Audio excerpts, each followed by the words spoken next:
Hello everyone. Today we are going to discuss another penny stock named Aakash Exploration Services Limited. Pricing of the stock is around 12 rupees 80 paisa.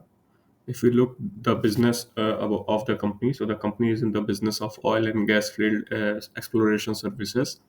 That is they are helping in smooth production such as providing equipments of air compressor, coil tubing units, work over rigs and SRP units. This helps to make the oil production smoother and efficient, so that that is then the extracted crude oil is transferred to the refineries for the further processing and for making it into various forms like petrol, diesel, kerosene oil, and all other petroleum products that are being used in other Vaselines or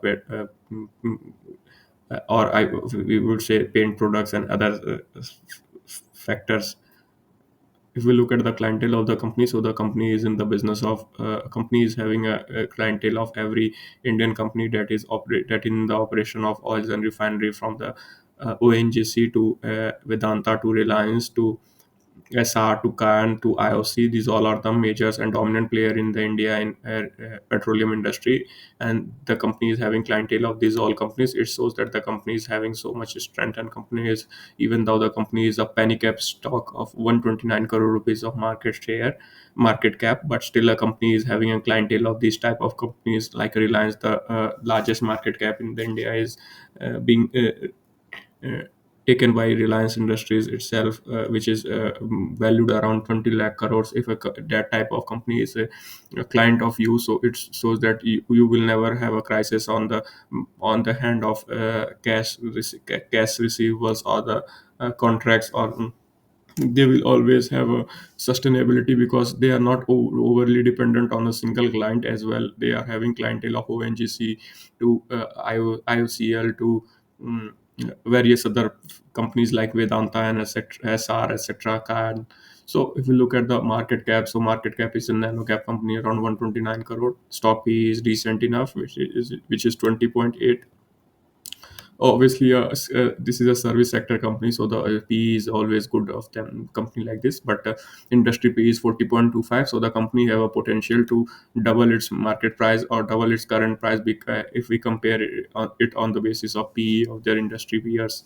If we look at the book value, so book value is nearly half the what it was as compared with its current market price, but book value is decent enough. Looking to the ROCE and ROE, both are more than 10%. That is another good indicator that the company shows. The ROC and ROC provide ROC and ROE as well. Company has clocked its highest ever sales of 30 crore rupees, and expenses of 23.95 crores, which results into the company is having the one of the highest operating profit in last 8 to 10 quarter, and the company is having an operating profit of around 7 crore rupees, and the bottom line of the particular quarter is around 3.5 crores, which is more than 7 times 8 times what it was in the previous quarter. However, looking to the March 24 data, so the March 24 data is stood around 92 crore rupees, which is the highest sales, which is among the highest sales in the company's 13 or 14 years of track record, and the company is having a bottom line of around 6.21 crores, which stood its EPS, which makes its EPS to more than 0.60 rupees per share. If we look at the sales numbers, so the sales numbers are positive in all aspects, like 12%, 16%, and the profit growth are more than the sales growth. Like 12% is profit growth, then the sales growth is 13%. But in 3 years time, the sales growth and profit growth are nearly same. However, in last 1 year, obviously the operating profit margin has been increased from 14.50 to 18.56, and that results in the operating profit sales growth of nil, but the operating profit of 35% growth. If we look at the pricing of the stock, so obviously the stock price has been grown from 6 rupees to more than 12 rupees, currently trading at, and the pricing has given 100% of return, but the 5 years data it shows more than 50% of return. ROE is also around more than 10%. So in every aspect the company is giving a positive sign. In terms of the fundamentals, if we look at the equity capitals, the company does not have any corporate actions as such in last 1 or 2 years of time. See, There is no data as such of last 1 and 2 year. If you look at the equity capital, so the equity capital is around 10 crore shares of 10 crore, 10.13 crores. Reserves has been around 48.5 crores, where the borrowings has been reduced to 18 crores. Other liabilities are just minimal. And if we look at the payables, so the company is having a payable of mere 3 crore rupees, because the company is in the business of service. So service sectors, in particular, a service company is not having that much amount of trade payables as they compare with the trade receivables, because service company does not have to buy or procure much amount of raw material. They focus either on fixed assets or few amount of consumables that is said to be around 3 crores of trade payables.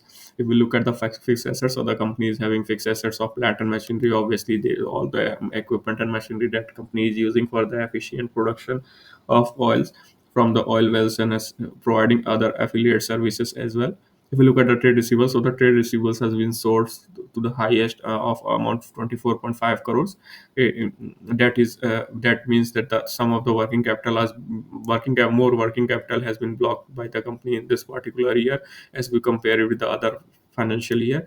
Looking to the cash equivalent, so the cash equivalents is around 83 lakh rupees, which is decent enough, because the company is in service business, so the company does not require too much of cash, or unless they have to pay their commitments or loans. So other than that, they do not require too much of cash to purchase raw material or something and finance their trading activities, because they are in service sector.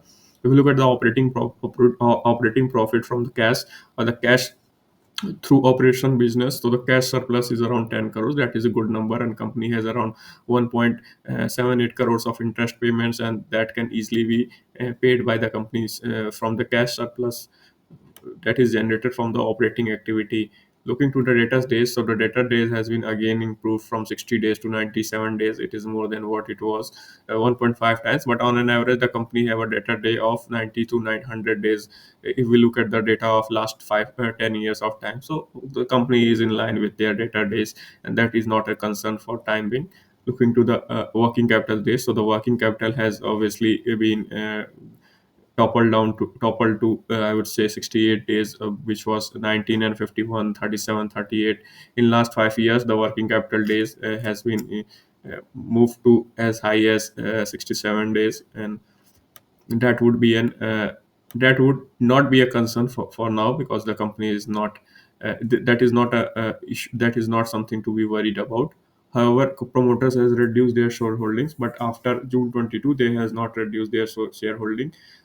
September 22, I would say, and they retain their shareholdings for last, I would say, 6 quarter or 7 quarters in a row. It shows that and also they are having more than 65% of shareholding. So mere divestment or some divestment of shares that does not amounts to the promoter's commitment or the management's integrity, or does not raise in doubt about management's integrity. Because if we look at the pricing of the company, so the pricing of the company has been soared to more than 100%. If we look at the last year data, or the data of from data of last 1 year, so the company pricing has been moved from 6 rupees to 12 rupees. So in if the promoter are not if the promoter is having any issue, they will commit, they try to get out of the market by selling some shares into market, or dumping their shares to retail investors, because they and book profit margin, because the market cap of the company has become doubled from 6 crores per share to 6 rupees per share to 12 rupees per share. And if they want, they can easily exit some of their shares and book some partial profit.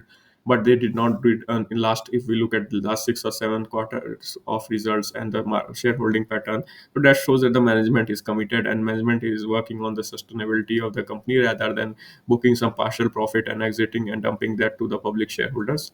And also, if we look at the participation of the public shareholders, so the participation of public shareholders has been increased rapidly from the September 22 quarter, and then it goes to as high as 37,338 shareholders, which is a good. Sometimes it seems that the retail investors are now interested in buying the shares, and also the number of shareholders are going to increase, because the market cap, if the market cap touches more than 100 crores, so some risky say, pet or retail investors start looking at that share, and that share is considered to be even though that is very risky share, but still retail investors try to jump into that, because if we look at the pricing of the company, market cap of the company, and other factors of the company, so this company seems to be lucrative, and everyone's try to commit their luck, or try their luck to whether the business works from them, or whether that stock may become multi-bagger for you or not. And that is the reason why the number of retail shareholders has been increased. However, the first and the foremost thing which we must understand, that before investing into any stocks or anything, we should take advice of our financial advisor, and also we should do some fundamental analysis of the company from our side. And that is what I am explaining you all, or providing a literacy about. So to read the basic financial statements, like their market cap, what is their pricing, what are the dividend yield, what is the PE, what is the ROC, what is ROE, what are the companies overview, in what are the sectors or the segment in which company is trading at or dealing at, what is their pricing in last 3 years of time, what are the investors, what are their clientele. And after looking all of these things, then you go to conclusion that yeah, whether this stock is something to be look into, and you take that stock into your radar, and you see there was then you start looking their financials for first quarter or second quarter or 2 or 3 quarters, and then you make an opinion that yeah, well, this stocks work for you, or this stock is seems to be having a good potential, and then you go and invest, or you thought that that is investment from your side. However, I think that this is purely an educational video or a content, and the purpose for my side is to provide you an financial literacy. And I hope you all enjoy this video. I am not providing any portfolio services relating to buying and selling of shares in this company or any company. So the risk is entirely yours. You should read the financial statements, and I am only explaining you how to read the financial statements. I hope you all enjoy this video. Thanks for watching.